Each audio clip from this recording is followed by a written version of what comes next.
Puis au Proche-Orient, nouvelle journée de tension avec d'un côté une nouvelle roquette tombée cette fois à Kfar Aza sur des habitations sans faire de victimes.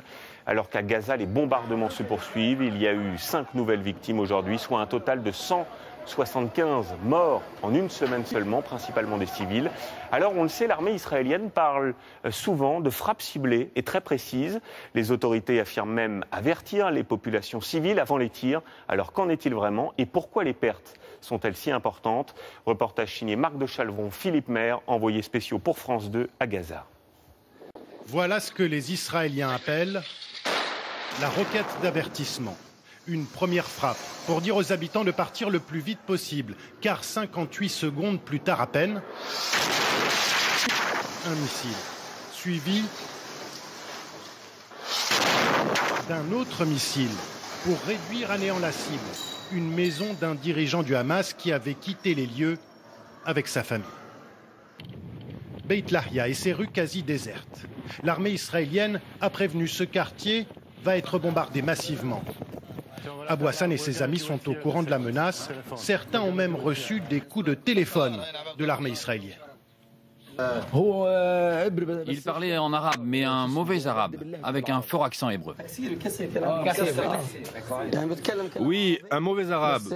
On comprend tout de suite que ce n'est pas sa langue. Il lit quelque chose. Exemple sur ces images fournies par l'armée israélienne. On entend un soldat dire à son interlocuteur palestinien que sa maison va être bombardée. Avertissement suivi des faits. Une technique largement utilisée dans la zone de Beit Lahia, au nord de Gaza. Un nombre important de roquettes partent du nord de Gaza et particulièrement autour de Beit Lahia. Donc on a fait passer le message que c'était intolérable et que nous agirions en conséquence. Ils sont nombreux pourtant à Gaza à ignorer les appels de l'armée israélienne, à l'image d'Abou Hassan qui se refuse à partir de Beit Lahia. Je n'ai pas peur. Quand j'entends une explosion, je ne pars même plus. C'est devenu tellement normal. Malgré toutes ces précautions prises par l'armée israélienne, il est impossible de faire une guerre propre à Gaza, étant donné la densité de ce territoire. Depuis le début de l'offensive israélienne et d'après les Nations Unies, une large majorité des victimes sont des civils. Oui, ce conflit au Proche-Orient a aussi des répercussions ici en France. Un rassemblement pro-palestinien a dégénéré hier soir à Paris. Plusieurs dizaines de manifestants se sont violemment heurtés à des membres de la communauté juive. Il y a eu des blessés, des arrestations et aujourd'hui Manuel Valls a réagi. Sophie Rodier nous raconte avec Camille Lemeur.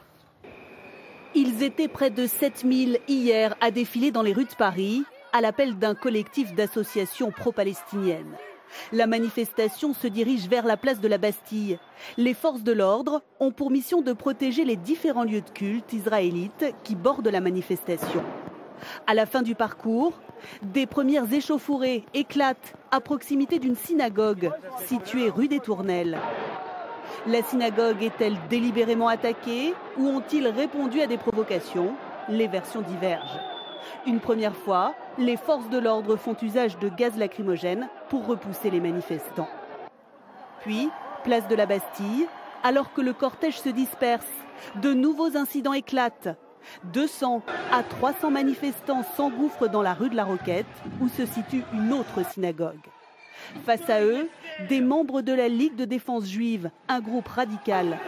Une centaine d'entre eux est réunie au même moment devant le lieu de culte, après un appel à rassemblement lancé 2 jours plus tôt sur Internet. Selon plusieurs témoins, des insultes fusent de part et d'autre. Certains crient mort aux Juifs, d'autres profèrent des insanités contre la Palestine. L'affrontement est inévitable. Disons au milieu de la rue, avant que les CRS interviennent avec des fumigènes pour les calmer. Au total, les policiers ont arrêté 8 personnes.